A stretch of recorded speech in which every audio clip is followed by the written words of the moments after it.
muchinjiko pane tsime kwaro mvura yekurapa iyo yabva kuna Jesu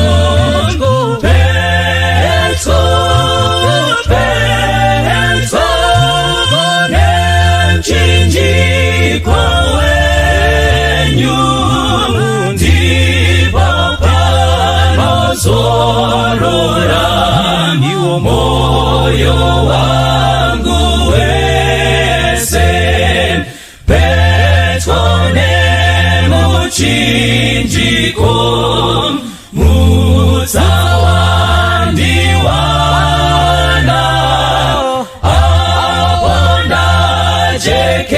jekeserwa kupenya kwa Jesu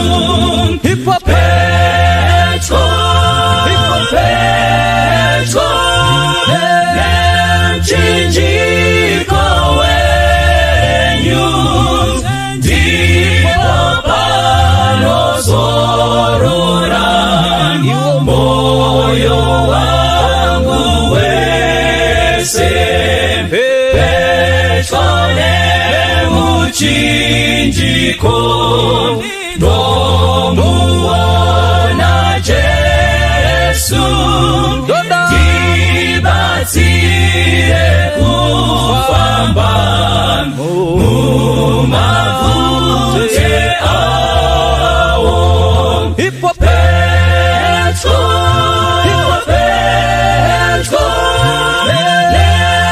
nemchinjiko wenyu ndipo panozorora moyo wangu wese Petro nemuchinjiko ndorinda ndoimba yakandizosvika iyo kwerwizi Petro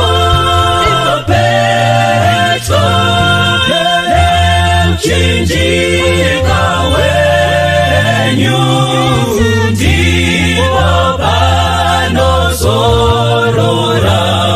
iwo moyo wangu wese Petro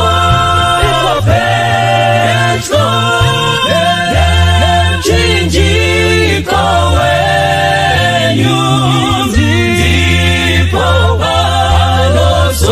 panozorora iwo moyo wangu wese ndipo panozorora iwo moyo wangu wese ndipo panozorora iwo moyo wangu wese. Kwaziso kwamuri vana vaMwari, ndinoda kukwazisai mose kose kwamuri muzita raJesu ponesi wedu. Tinotenda Mwari nemukana watinopiwa wekunzwa shoko raMwari. Kuna vazhinji vane chishuwo chekurinzwa, asi tinotenda kana Mwari vatipa mukana wakadai kuti tive nenguva yekunzwa kutaura kwake tichiri vapenyu. Mukati menguva ino yatiri kurarama tinonzwisa kuti chinhu chinonzi upenyu chinhu chakakosha. Mukati menguva ino yatiri kurarama yedenda reCovid-19 vanhu vari kumhanya to and fro kutsvaka kuti tingadii kuti tirarame. Chinhu chinonzi upenyu dai chaitengwa nemari, dai vazhinji vari vapenyu kusvika zuva ranhasi. Asi tinotenda Mwari nenyasha dzake kuti chipo cheupenyu chipo chinongopiwa naMwari. Saka nguva nenguva tinofanira kutenda kana tichinge tapiwa upenyu naMwari. Ndinofarira pfungwa inotendwa namaJudha. Kana uchidzidza zvakanaka maJudha vane munamato wavanoita kuseni koga koga. Munamato uyu unoitwa vachingobva mukumuka, unosungirwa vakuru navadiki nevadiki vose kuti kana vachinge vamuka hakuna unofana kurega kuita munamato iwoyo. Munamato uyu unenge uri munamato we-thanksgiving only, kwete kutenda motokari, kwete kutenda mabhazi kana kutenda dzimba nezvikomborero zvimwe zvavakapiwa, asi munamato uyu unenge uri wekutenda pamusoro pechipo chehupenyu chavapiwa naMwari. Ndinofunga kuti munamato uyu munamato unofana kuitwa nemunhu wose, kutenda kuti Mwari maita basa neupenyu. Nao maJudha vanotenda chinhu ichi, kuti kana munhu achienda kunorara anotorerwa simba rekurarama, the breath of life inotorwa naMwari wodzokera kuna Mwari. Saka munhu kana akarara wakangofanana nemunhu akafa.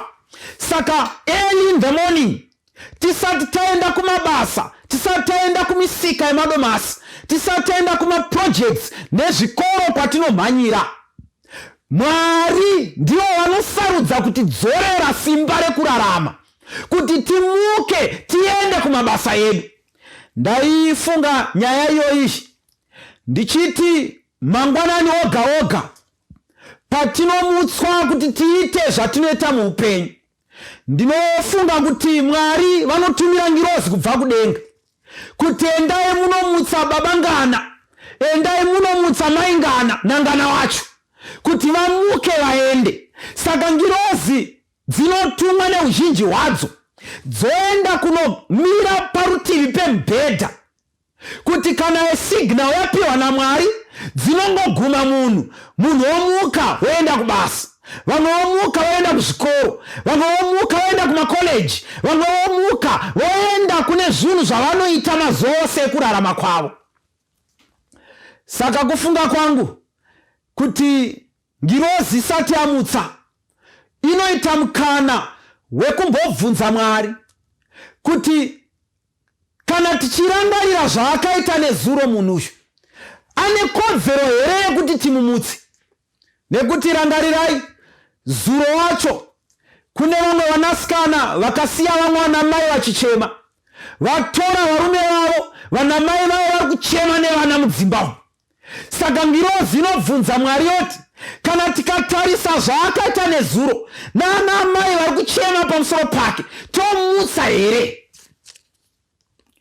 Vamwe ndo vakaita utsotsi, magewenga vakavhara vanhu mari, iko zvino vari mudzimba misodzi iri pamatama, vari kuchema, vari kushaya kuti todii. Vamwe ndo vakomana vari kuchemedza vanasikana mukati medzimba umu, vari kungopfimba nekupfimba vachirasisa vana, vamwe mapiro ari kutota nemisodzi mukati medzimba umu. Saka ngirozi inobvunza yoti namai vayo vari kuchema, baba vatovamutsa here? Asi munoziva chii vana vaMwari nenyasha dzaMwari? Kunyange zvakadaro Mwari vanoti mutsai, nekuti Mwari vakati regai kumutsa, ndo patinonzwa munhu kuti wakafira kuhope akarara. Asi tinomuka kunyange takatadzira Mwari razuro, tinongomuka nemhaka yenyasha dzaMwari. Saka ndinofunga nepfungwa dzangu ini kuti munhu wose anopiwa simba rekurarama, anopiwa mukana wekurarama each and every day, ngaone uri mukana watapiwa wekugadzirisa ukama hwedu naMwari. John chapter 1 verse 4, in him was life, and the life was the light of men. Musoro wedu wenyaya unotiwo hupenyu, life, ngatinamati. Baba wedu ari kudenga mstara Jesu, tinotenda nenyasha dzinogara nekusingaperi. Apo takuvhura mapages eshoko renyu, tibatsirewo muzarure ndangariro dzedu, kuti apo tichapedza kutaura kushoko renyu tibve pane kumwe kutenda tichienda pakutenda kuri nani. Rimwe zuva kudenga kwanaka, isu tose tiri kunzwa shoko iri tipinde mukati memazambara. Maita basa muzita raJesu tinokutendai.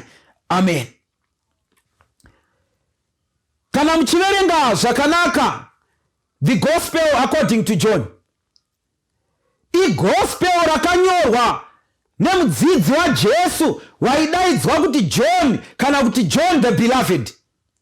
Johana achinyora, vanodzidza bhaibheri vanonzwisa kuti akanyora Matthew na Mark na Luke vapedza kunyora. Uye John paakanyora, wakanyora panguva iyo dzidziso dzenhema dzakanga dzakutonga panguva iyoyo. Vanhu vakanga vakufamba nedzidziso inoti Jesu wakanga asiri Mwari. Vakanga vakufamba nedzidziso inoti Jesus Christ was just a mere man. He was just a human being.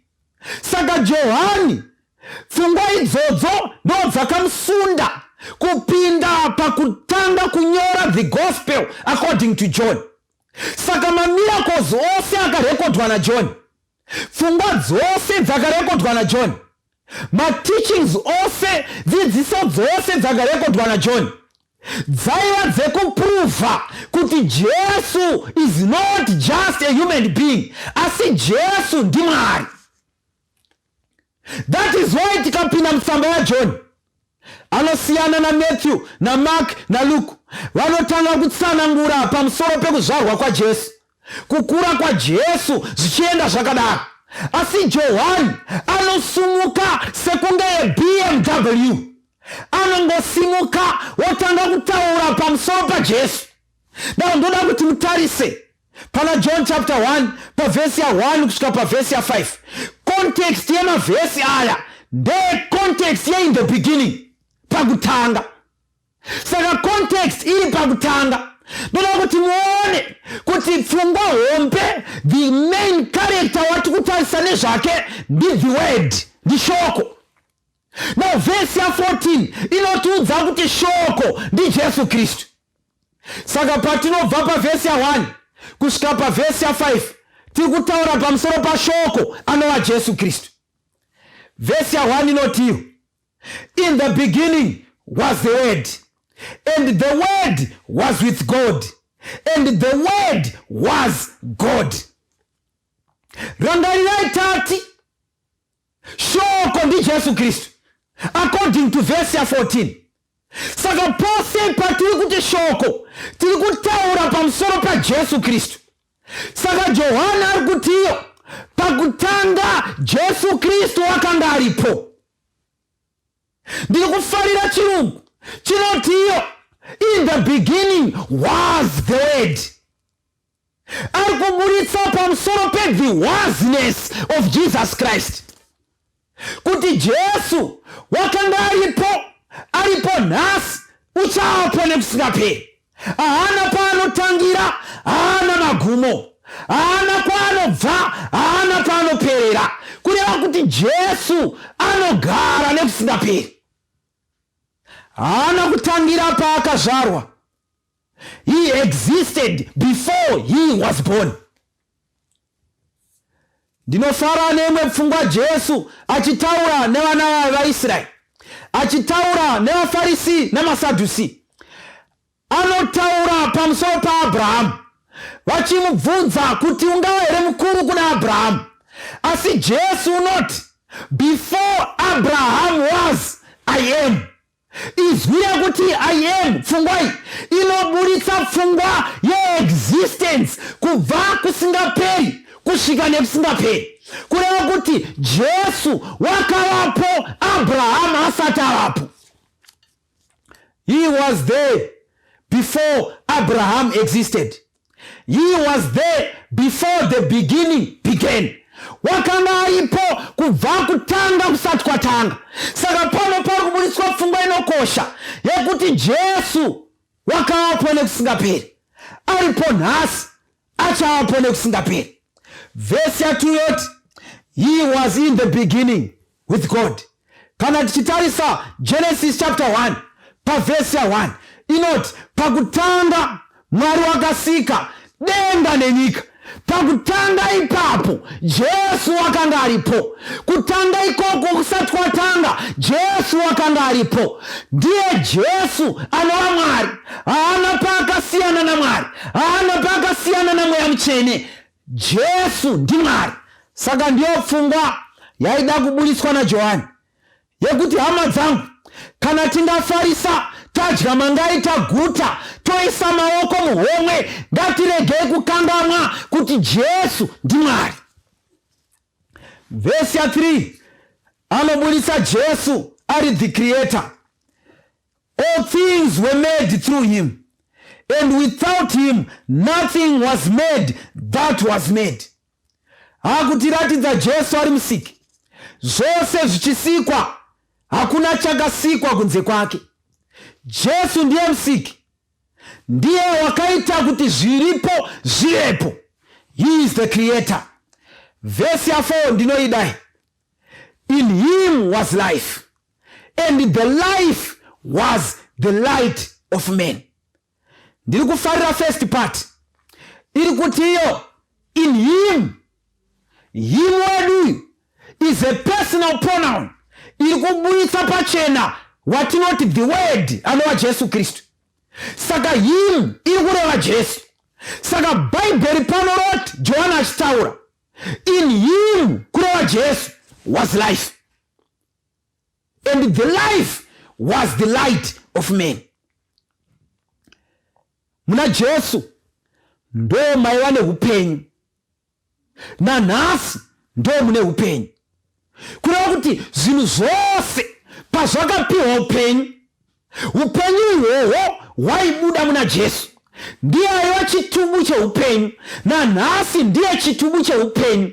Nemashoko angu ndinofunga ini kuti hazvina kukwana kuti muna Jesu mune upenyu, asi zvakakwana ndezvekuti Jesu ndiye upenyu hwacho. Kana achitaura pana John chapter 14 anoti iye ndini nzira neupenyu. I am the way, the truth and the life.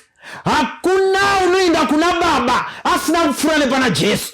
Kureva kuti Jesu ndiye upenyu hwacho. He is the life. Hakuna kumwe kwatinowana upenyu kunze pana Jesu Kristu. Ndiye akapa upenyu pakutanga, ndiye anopa upenyu zuva ranhasi. Vose vanozvarwa each and every day vanowana upenyu uchibva pana Jesu. Nesu isu patinomuka mangwanani oga oga tinowana upenyu uchibuda kubva pana Jesu Kristu. Ndiye upenyu, ndiye the source of life. Hakuna kumwe hama dzangu, tiri vapenyu nekuda kwaJesu. Ndiye anopa upenyu kuna vose vanorarama pasi pezuva. Paulo anopinda paprogramu yekutaura pamusoro peupenyu. Kana tichitarisa kuna Acts chapter 17, ndoda kuti timhanyeko tinotarisa pana Mabasa chapter 17. Mabasa chapter 17 inotiratidza Paulo ari pa missionary journeys ake. Anofamba anoenda kwaTesalonika, anoenda Beria, uyo amhara paAthens. Wasvika paAthens, Athens inozikamwa navadzidzi vazhinji kuti it was the home of philosophers. Yaiva the home of varume vanoti we are the great thinkers of the world. Varume vanonzi they are the lovers of wisdom. Vanotsvakurudza upenyu kuti hunofamba sei, upenyu hwakabvepi, upenyu hunoraramwa sei, upenyu hunobva papi uchienda kupi. Ndiani anoraramisa uye ndiani anosustena upenyu. Saka Paulo achisvikako anosvika achiparidza pamusoro paJesu Kristu. Akauya panyika, akararama, akafa nezuva retatu, akamuka akakwira kudenga. Nekuda kwake vazhinji vanoponeswa. Saka varume ava pavakanzwa pfungwa iyi vakadaidza Paulo vakati, chiko chitsva chauri kutiudza nezvacho. Vakatsanangurirana pamarketplace kusvikira ati no, regai tiende kunzvimbo yatinokoshesa yavanoti iyo the Mazi Hill kana kuti Areopagus, the supreme court of that time. Vanomudaidza and vanogara vose varume vanozikamwa nemazita avo nekuremekedzwa kwavo. Paulo Pauro anosimuka pakati pavo, anotanga kutsanangura. Regai tiende pa verse ya 22 inoti iyo pana Acts chapter 17. Then Paul stood in the midst of the Areopagus and said, Men of Athens, I perceive that in all things you are very religious. Paulo akupa introduction.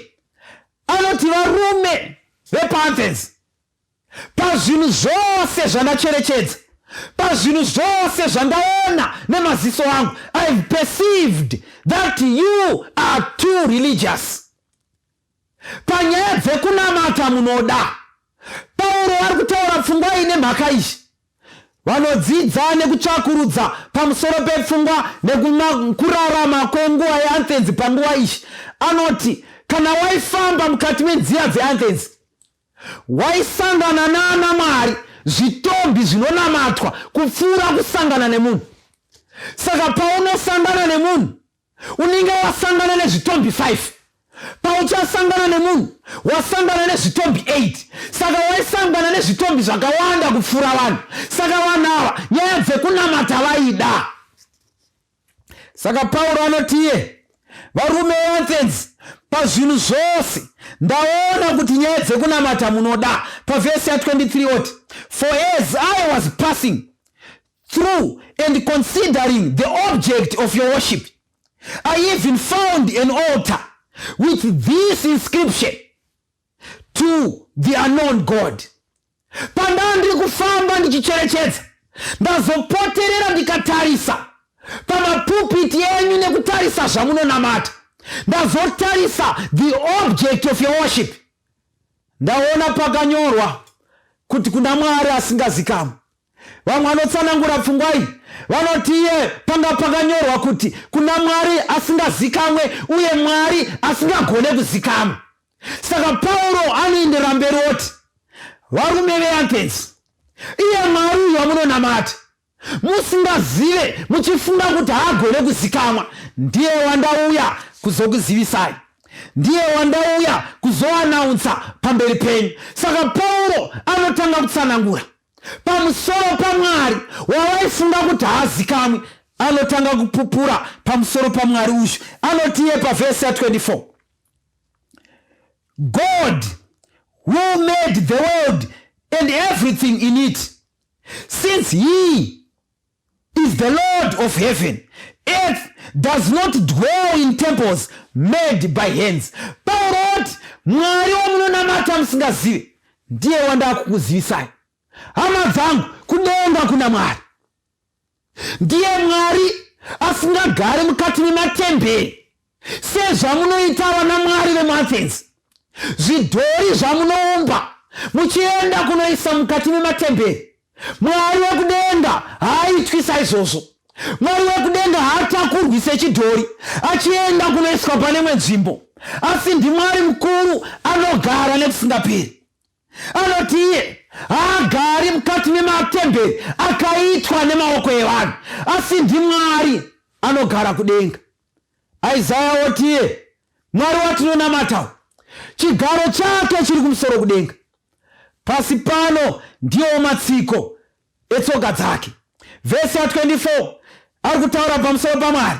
Vhesi ya 25 oti, Nor is he worshipped with men's hands as though he needed anything, since he gives to all life, breath and all things.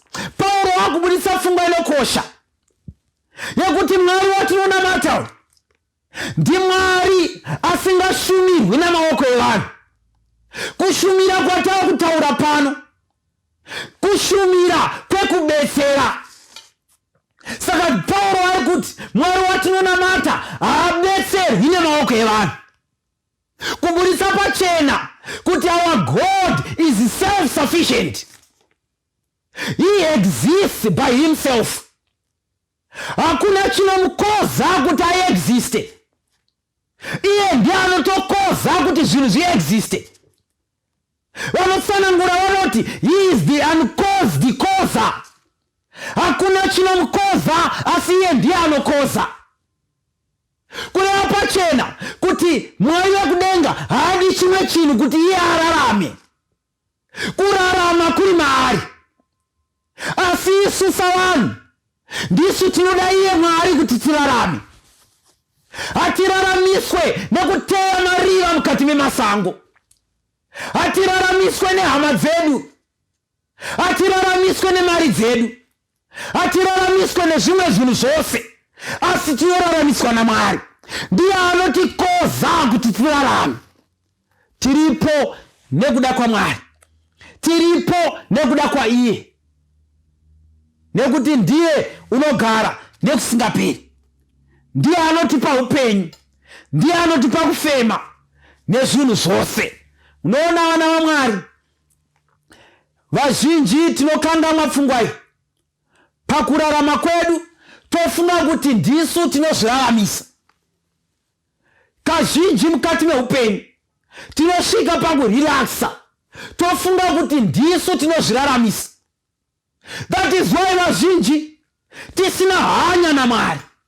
That is why vazhinji tichingoita zvinhu zvedu zvisina Mwari mukati. It is because tinofunga kuti ndisu tinozviraramisa kunze kwaMwari. Vesi 28 anoti iye, and he made from one blood every nation of men to dwell on the face of the earth, and has determined their pre-appointed times and the boundaries of their dwellings. Kureva kuti Mwari ndiye wakatara miganhu yekugara kwedu. Haleluya. Ndiye unotendera kuti tigare kwose kwatinogara savanhu. Vamwe vanogara kuBorodeo, vamwe vanogara kuMbare, vamwe vari kuKadoma, vamwe vari kuGweru, vamwe vari kuMutare, vamwe vari kuAmerika, vamwe vari kuEngland, vamwe vari kuChina. Tinotarirwa naMwari nzvimbo dzekugara kwedu. Regai tinzwe kuti patinotarirwa nzvimbo idzi dzekugara, Mwari vanodzitarire nzvimbo idzi.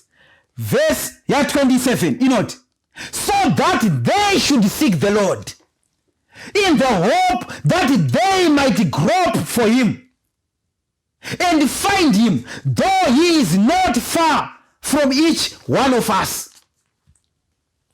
Pakubuditswa pfungwa inokosha, chatinopirwa upenyu naMwari, chatinoraramiswa naMwari, chatakatarirwa miganhu yekugara kwose kwatinogara sevanhu. Pfungwa hombe ndeyekuti titsvake Mwari. Kutsvaka Mwari chaiko. Kazhinji tinokanganwa savanhu. Kana zvichinge zvatinakira muupenyu, tinokanganwa kuti tinofana kutsvaka Mwari. Kutsvaka Mwari kunoitwa mazuva ose. Hakuna anoti ndakatsvaka Mwari ndakapedza nazvo. Kana tichitsvaka Mwari tinomutsvaka mazuva ose. Saka chatinopirwa upenyu naMwari ndechekuti titsvake Mwari uye timutsvangadzire kunyangwe asiri kure nesu. Our God is near. Mwari wedu ari pedyo. Isaya anobuditsa pfungwa inokosha pachena. Tsvakai Jehovha achawanikwa. Danai kwaari achiri pedyo. Wakaipa ngasiye nzira dzake. Ngatitsvakei Jehovha achawanikwa. Kutsvaka Jehovha achawanikwa. Pfungwa yacho inobuditsa pachena kuti kune nguva yaachashayikwa. Yatichamhanya. Vamwe vachienda kueast, vamwe vachienda kuwest, vamwe vachienda kunorth, vamwe vachienda kusouth, vachitsvaka Jehovha asi anenge asisawanikwe. Nguva yekuwanikwa ndinhasi. Ngatitsvakei Jehovha achawanikwa. Danai kwaari achiri pedyo. Wakaipa ngasiye nzira dzake. Titsvake Jehovha achiri kuwanikwa. Pane nguva yachashayikwa. Hama yangu, kana ungadadira shoko raMwari nhasi, pane zuva raucharitsvaka. Hama yangu, shandisa mukana nguva ichiripo. Nekuti nguva yanhasi ndiyo nguva yekutsvaka Jehovha. Achiripo akatambanudza maoko. Tsvakai Jehovha achawanikwa. Danai kwaari achiri pedyo. Wakaipa ngasiye nzira dzake. bhaibheri rinotibuditsa pachena neumwe muchinda wakagara pasi akafunga akati ndingaitei kuti ndiwane zvinhu zvichandisustena for years and years to come. Ndokubva arima minda yake akaunganidza zvinhu zvake, ndokuunganidza chikafu, ndokuunganidza zvose. Kana angave zuva ranhasi tinoti zvinhu zvose wakanga ainazvo, wakanga ane mari mukati mebhengi ma-US dollars anomusustena for the 15 years to come. Kana dziri mombe nemapurazi nemari nemotokari nedzimba wakanga anazvo, ndokubva agara pasi pacheya inozeya aguta hake, ndokubva ati ndichadei, ndava nezvose zvinondiraramisa for years and years to come.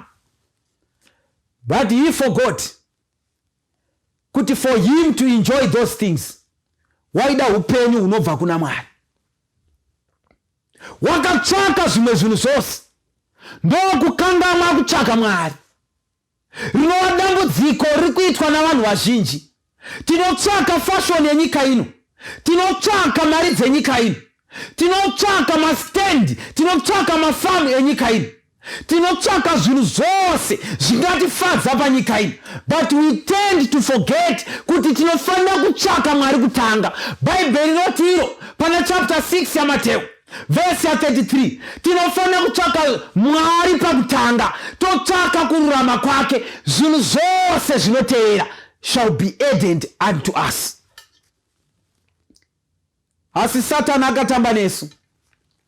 Satani ari kutamba nesu mazuva ano. Vazhinji vakutanga kutsvaka zvimwe zvinhu zvose, vozotsvaka Mwari pakupedzisira. Vakakomborerwa vanotsvaka Mwari pakutanga, zvimwe zvinhu zvose zvigowedzerwa kwatiri. Rukoko rwandingaita kwauri hama yangu, mukati menyika yava very fast, a fast world, when people are running around vachitsvaka kuti torarama sei. Kana uriwe hama yangu, tsvaka Jehovha kutanga, zvinhu zvose zvichawedzerwa. Kune vari kutanga zvinhu zvose vozotsvaka Jehovha, ndivo vacharasikirwa nezvinhu zvose, vorasikirwa naJehovha pachavo. Saka ndinorayira pamusoro penyu hama dzangu, mukati mezuva ranhasi, kuti pamunoita zvinhu zvose muupenyu, shuwa mari ngaitsvakwe, zvinotsvakwa zvotsvakwa, asi kutanga tsvakai Jehovha achiri kuwanikwa. Danai kwaari achiri pedyo, nekuti kune nguva ichasvika yekuti achange asawanikwe. Upenyu huno hwatinorarama tinohupirwa kuti titsvake Mwari. Upenyu uyu hatiuwane pane chimwe chinhu. Upenyu uyu hauwanikwi nekutengwa nemari. Upenyu uyu hakuna anokweretesa munhu, asi upenyu uyu tinohuwana bedzi huchibva kuna Mwari. Tinofanira kutenda Mwari neupenyu, nekuti ndiye anotipa upenyu. Verse ya 28 yoti iyo, for in him we live, hallelujah, and move and have our being. Nekuti maari iye Mwari, nekuti maari iye Jesu Kristu, nekuti maari iye Mweya Mutsvene, we live. It is because of him that we live. Tiri vapenyu nekuda kwake, tinorarama nekuda kwake. It is because of him that we live and move and have our being. It is because of him that we exist. We are in existence because of Jesus Christ. Tiri vapenyu nekuda kwa Mwari. Ndiye anosustena upenyu. So many times in life vanhu vanofunga kuti kune zvimwe zvinhu zvinotiraramisa kunze kwa Mwari. Hatina chimwe chinhu chinotiraramisa hama dzangu. Kuna vamwe vanoti tinoteya mariva mukati mesango, kusvika riva iroro radhingurwa ndo paunofa. Kana risina kudhingurwa unenge uchingorarama. Riva riripo, riva risipo, tinoraramiswa naMwari. Mukati meupenyu we are sustained by God himself. Hatiraramiswi hatiraramiswe nematombo, hatiraramiswe neshinda dzakaereswa, hatiraramiswe nemvura inonamatirwa, hatiraramiswe nevafundisi, hatiraramiswe kunyange nemaelders, hatiraramiswe nemadhikoni. Tinoraramiswa naMwari. Tiri zvatiri nhasi because of Jesus Christ. It is because of him that we are still alive. Apo ma-statistics achibuda each and every day, ma-statistics achitaura vari kufa nekuda kwe-COVID-19, vari kufa nekuda kwemakensa, vari kufa nekuda kwe-HIV, vari kufa nekuda kwemudumbu, vari kufa nekuda kwemusoro watema, vari kufa nekuda kwekurwadziwa nemuviri wose. Vanhu vari kufa asi each and every day ma-accident achiitwa, vanhu vachidona mudzindege vachienda pasi, vanhu vachiita ma-accident, mota dzichiputika. Iwe uri mupenyu nhasi because of Jesus Christ. He is the reason you are still alive today. Saka nyasha dzaMwari dzakatiwandira hama dzangu. Inyasha kunzwa shoko raMwari nhasi. Nemhaka yei? Nekuti tiri vapenyu because of Jesus Christ. We owe everything to him. Tiri vapenyu nekuda kwake. For in him we live. Ndinoifarira statement iyi. Toda kuti mudibate zvakanaka. For in him we live. Hatigone kurarama outside him. We only live inside him. Ndosaka muchiona Galatians 2:20. Paulo anoti ndakaroverwa pamwe chete naJesu. Handisisiri ndakurarama, asi ndi Jesu waakurarama. Kureva kuti kurarama kwedu vanotenda muna Jesu kunofanira kuva inside Jesus Christ. There is no life outside Jesus Christ. Ane mwanakomana ane upenyu, asina mwanakomana haana upenyu. Zvinhu zvose zvedu zvinorarama, zvine upenyu kana koga zviri muna Jesu. Kureva kuti marriage can only be alive, peaceful and enjoyable kana iri muna Jesu Kristu. Outside Jesus Christ there is no hope. Kunze kwa Jesu hatina tariro. Kunze kwa Jesu kune matsotsi nembavha, kune kuparadzwa, asi muna Jesu mune upenyu hunogara nekusingaperi. We are only safe in Jesus Christ. Vanakomana nevanasikana, our relationships are safe only inside Jesus Christ. Outside Jesus Christ there is no hope. Hatina tariro kunze kwa Jesu. Muna Jesu koga ndo mune upenyu. Mabusiness edu nemaproject, they are only alive kana zviri muna Jesu. Kunze kwa Jesu hatina upenyu. Isu tose neupenyu hwedu. Vanasikana, vanakomana, nyika yaipa, nyika yamera mazino, nyika haichisina ushamwari nesu. Chiso cha Labhani chachinja. The world is no longer friendly to us, but we are only safe and alive inside Jesus Christ. Kunze kwa Jesu hatina upenyu. Upenyu hwedu, this life that we live, is only safe inside Jesus Christ. Ndinokurayira hama yangu, ndinokukumbira hama yangu, usararama kunze kwa Jesu. Don't live your life outside Jesus Christ. Outside Jesus Christ there's no hope. Outside Jesus Christ is stress and depression. Outside Jesus Christ kuparadzwa, kurwadziwa, kuchema nemisodzi. As inside Jesus Christ our marriages are safe. Inside Jesus Christ our relationships are safe. Inside Jesus Christ our whole being is safe. Inside Jesus Christ our health is safe.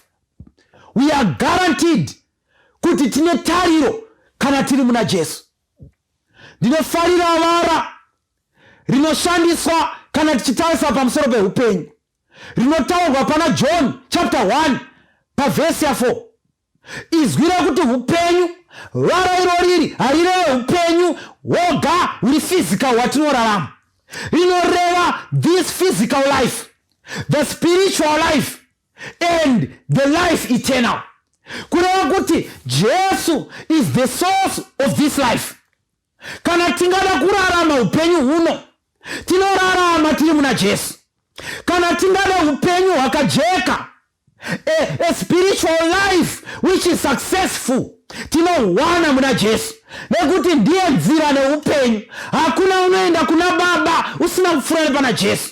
Kana tingada upenyu hunozouya, the source is Jesus Christ.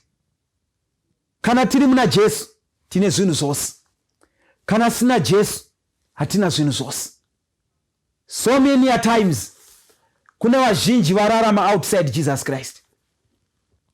Kuna vazhinji vaifunga kuti upenyu unobva kune zvimwe zvinhu zvatinochengeta mudzimba. Vazhinji upenyu vanofunga kuti unobva kune mariva avanoteya musango. Vazhinji upenyu vanofunga kuti kana tine mari dzedu tinogona kuramba tichirarama. Vazhinji pamusoro peupenyu vanofunga kuti upenyu kurarama nelaki. Asi regai ndikutaurira hama dzinodikamo, upenyu uzhu hunobva kuna Mwari. Ndiye akapa upenyu pakutanga, ndiye anopa upenyu nhasi. Tiri vapenyu nekuda kwake. Kana tingasiya Jesu hatina upenyu. Kana tingatora Jesu tine upenyu. Uye tinorarama kuti nguva dzose paupenyu tigare tichitsvaka Mwari. Zvimwe zvese tingatsvake muupenyu, asi paupenyu huno hwatinopiwa naMwari. Seek God and his righteousness. Tsvakai Mwari nekururama kwake. Zvimwe zvinhu zvose zvatinotsvaka, kunyange zvakaoma mukati meupenyu, zvichawedzerwa kwatiri. And our being, our lives, we are only safe when we are in Jesus Christ. Kunze kwa Jesu hatina tariro. Kunze kwa Jesu kune masuicide. Kunze kwa Jesu kune zvinorwadza. Kunze kwa Jesu kune zvinhu zvinobaya nekuoresa moyo. Asi muna Jesu tine tariro inogara nekusingaperi. Hama dzinodikamwa, famba na Jesu muupenyu. Hama dzinodikamwa, tora Jesu ufambe naye. Tendera Jesu ararame mauri. Tendera Jesu ave mutungamiriri pazvose. In this life that we live, we are only safe kana tiri muna Jesu. Varipo mukati mezuva ranhasi, they have lived their lives outside Jesus Christ. Their marriages are now miserable. Hapana chiri kufamba mukati meupenyu. Kada kuti uende neuko zviri kuramba. It is because you have forsaken the source of life, the one who causes us to exist. Iye anotiraramisa nekusustena upenyu hwedu. Ndiye wandokukokai kwaari, hama dzangu, kuti apo ndakunamata, isa upenyu hwako muna Jesu. Mukumbire kuti afambe newe, mukumbire kuti akutungamirire, mukumbire kuti akubatsire pazvinhu zvose. Uchaona kuti upenyu uchafamba huine direction, huine tariro, nekuti Jesu anenge ari kutonga. Mwari atitungamirire, Mwari atibatsire mukati mezuva ranhasi. Muna Jesu ndo mune upenyu. Muna Jesu ndo matinoraramiswa. Muna Jesu ndo matine tariro inogara nekusingaperi. Ngatinamate. Baba wedu ari kudenga muzita raJesu, tinokutendai maita basa nemukana wamatipa kutaurwa kweshoko renyu. Tiri vapenyu nekuda kwenyu. Ndimunotiraramisa, ndimunotipa simba. Chititungamirai Mwari, tibatsire upenyu huno. Kana tingaita zvose, tariro yapera, tarasikirwa nezvenyika ino, tirambe takabatira pamuri Jesu. Kuna vamwe vakanga vari kurarama outside you, they were living their own lives.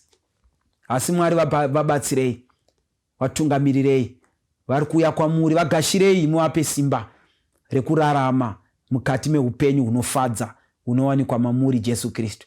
Mbiri ngaipiwa kwamuri muzita raJesu tinokunamatai. Amen. Pamchinjiko pane upenyu, Jesu atinditarise, pasine pfuma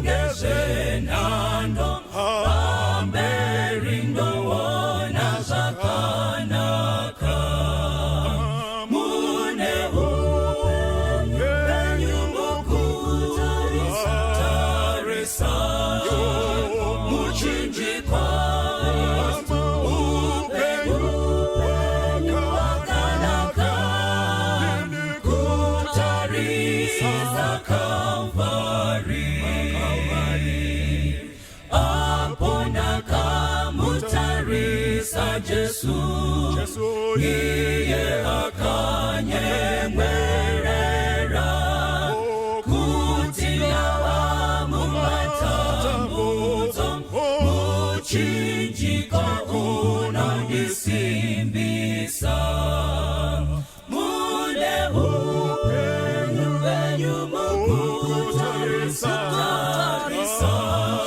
muchinjiko Kristu Hupenyu wakanaka mukutarisa Kalvari